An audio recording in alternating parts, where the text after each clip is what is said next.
Olá, nerds, geeks e afins! Estamos todos aqui provocando com o 6º episódio da primeira temporada da série Star Trek Lower Decks, exibido na Paramount+. Pois bem, pessoal, olha, esse episódio aqui, ele consegue negar tudo que eu falei de bom do episódio passado. Pois é, então esse primeiro episódio, que começa a segunda metade desta primeira temporada, ele basicamente se torna, na minha opinião, né? Muita gente pode ter gostado do produto, mas eu considerei o episódio mais fraquinho por aqui, porque simplesmente ele nega as boas intenções que o episódio anterior meio que propôs, meio que definiu e deu uma certa esperança que a série possa ter um certo crescimento. Aqui, toda a história, digamos que ela está meio desconexa, parece que existiam ideias soltas e tudo foi socado aqui numa certa conexão que não agradou lá muito, quer dizer, não me agradou. De novo, pode ser que muita gente tenha achado esse episódio aqui super divertido, com bastante ação, mas eu acho que não. Eu acho que é a tendência de todo mundo perceber que foi um episódio assim, bem, mais ou menos, bem meio de temporada, que é de fato. E digamos que ele não chega assim a ser muito eficiente. Bom, sim, temos um problema geral, né? Que mais uma vez a chefia tem um problema e que resvala um pouco ali nos subalternos.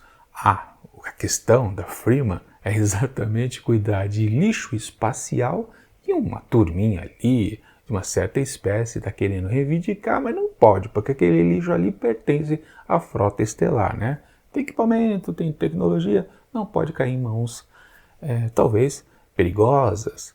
Enfim, o Freeman não quer deixar que então essa tal espécie pegue o lixo. Então, literalmente, se começa uma pendenga. Enquanto isso, né, temos as histórias dos subalternos.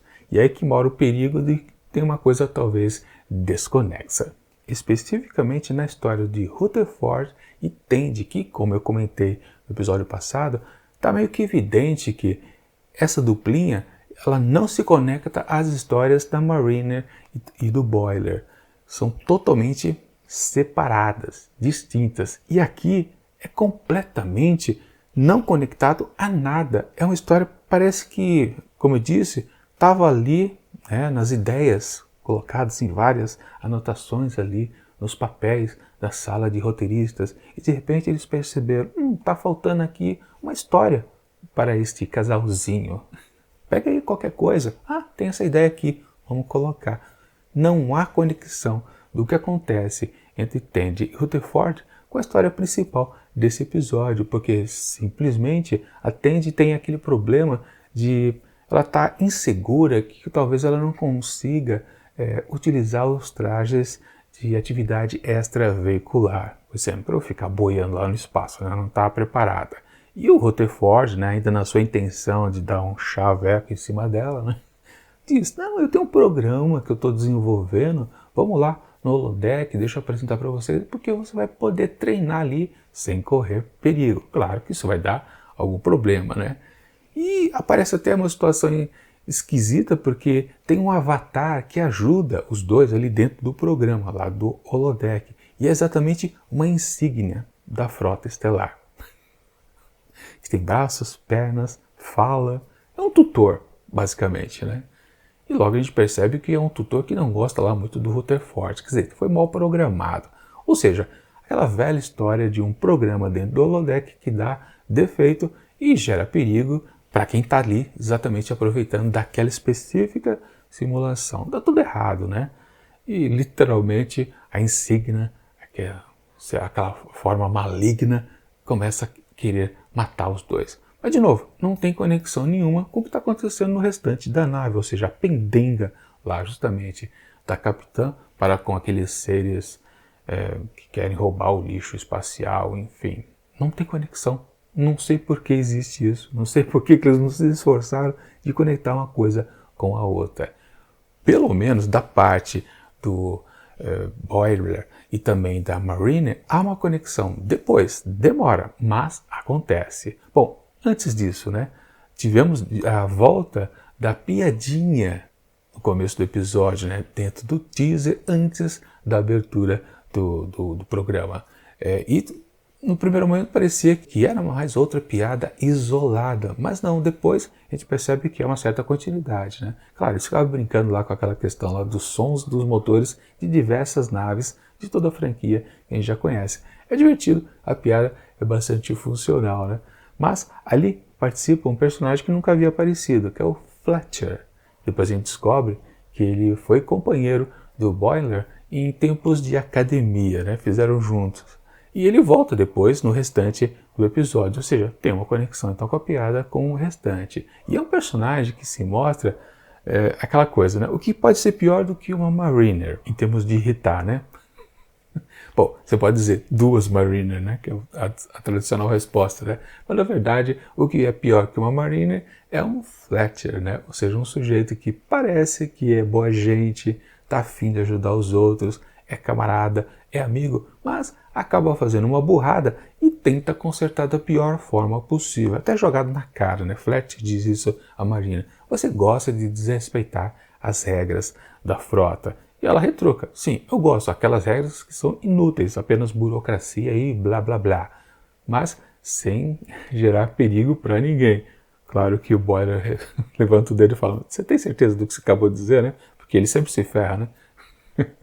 Mas enfim, o que vale é que realmente o sujeito, ele se mostra um cara que não está ajudando. E também a partir dele acaba existindo uma criação de um ser ali também maligno, que também foi uma maluquice completa. Ali, a insígnia, dentro lá do holodeck, tinha um certo cabimento. Uma coisa que, como eu disse, é até meio que chavão. A gente já viu muito isso, né? Dar pau, literalmente, um defeitão num programa rodando no holodeck, né? Um inimigo acaba sendo criado ali. Mas o que acontece com o Fletcher é que ele... uma maluquice, ele tentou conectar aqueles dispositivos isolineares, né, no seu cérebro. Uma coisa completamente maluca. E dali se criou uma inteligência que começou a dominar, querer crescer, pegar equipamentos para lá e para cá. Uma sandice que não tinha sentido. Claro, você pode pensar, os dois produtos dessa forma ali que criou-se a partir do cérebro, né, da consciência do Fletcher, e também lá a insígnia dentro do holodeck, são também lixos, como é a história que está acontecendo lá para a chefia, justamente do lixo espacial, que aquela espécie quer pegar, a Fletcher não quer deixar. Enfim, você pode até achar uma conexão, mas é uma conexão um pouquinho forçada, porque de fato é só a conexão que tem aqui entre as histórias, mas efetivamente isso não serve para nada, não faz com que todas as três linhas narrativas fiquem interessantes, porque foi exatamente isso que aconteceu no episódio passado, que eu tanto elogiei. Aqui isso não acontece. Talvez eles tentaram fazer a mesma coisa, o mesmo objetivo, mas o resultado não foi igual. É tudo desconexo, porque a história de Rutherford e Tandy não tem sentido, tirando o ponto do lixo, né? O ser maligno que veio por causa do lixo. A gente pode considerar, né, o defeito como um lixo, né? Enfim, forçando a barra. Agora, o vilãozinho que apareceu ali a partir, né, da consciência do Fletcher foi uma birutice completa, não tem sentido. Pelo menos essa linha ali de narrativa da Mariner e do Boiler serviu para se conectar à da Freeman depois, porque estava havendo ataque, os caras nem tinham armas, para falar a verdade, aquela espécie, né? Mas eles conseguiram jogar justamente através do raio trator o lixo que estava aos montes por ali para cima da Cerritos, que estava com os seus defletores desativados, defletores não, os seus escudos arriados literalmente porque o Fletcher tinha feito uma burrada, né? Ele tinha desligado tudo. Tá, tem conexão com uma coisa com a outra, mas no fundo aquele ser que foi criado a partir do somente depois, quando a Mariner e o Boiler conseguiram jogar para o espaço, né, acabou atingindo a nave lá dos inimigos, dos caras que queriam roubar o lixo espacial, e tudo se conectou, mas sempre de maneira forçada. E depois, uma certa reviravolta, né, para se livrar do Fletcher, a Mariner conseguiu convencer, não se sabe como, né, que ele poderia ser promovido. E aí seria mandado para o SS Titan, que é a nave do Hiker, né? Não foi dito isso, mas todo mundo sabe desse easter egg, né? Enfim, é um episódio completamente desconexo, que ele não provoca muitas emoções. Ele não é lá muito divertido também. Toda a situação de conflito não me pegou. A tensão também colocada ali no conflito que tinha de sobrevivência da Tandy e do Rutherford ali dentro dos perigos do holodeck também, ó, não me conectou a nada, nenhuma emoção. Então eu passei o tempo todo assistindo e falando, tá, e daí? E a historinha também da Freeman, lá com o seu problema, também... Ou seja, no meu gosto, nada do que aconteceu aqui nesse episódio surtiu efeito. Me pareceu apenas uma bela de uma colcha de retalhos muito mal elaborada que servia para nada. Portanto, eu considero, sim, o episódio mais fraco, por enquanto, entre esses 6 primeiros. E se ontem eu fiquei torcendo, né, caramba, aquele 5º episódio foi bom, espero que seja assim o tempo todo, até terminar a temporada num grande, num fecho interessante, cheio de conexões. Aí vem esse balde de água fria que é exatamente o oposto. Um leque de coisas não conectadas, forçadamente apenas naquela questão do lixo espacial, tem lixo nas 3 narrativas, mas é forçado, apenas forçado. Portanto, para esse 6º episódio da primeira temporada de Star Trek Lower Decks, eu atribuo apenas uma nota, claro, muito da baixa, apenas 2,5 asteriscos, ou seja, é um episódio completamente mediano. E aí, pelo gosto do freguês, você pode considerar um episódio um pouquinho acima da média, um pouquinho abaixo e fica por isso mesmo. É um episódio mediano e literalmente não fede nem cheira. Qual a opinião de vocês? Coloquem aí nos comentários do vídeo. Amanhã vamos torcer que tenha um episódio mais interessante. É isso.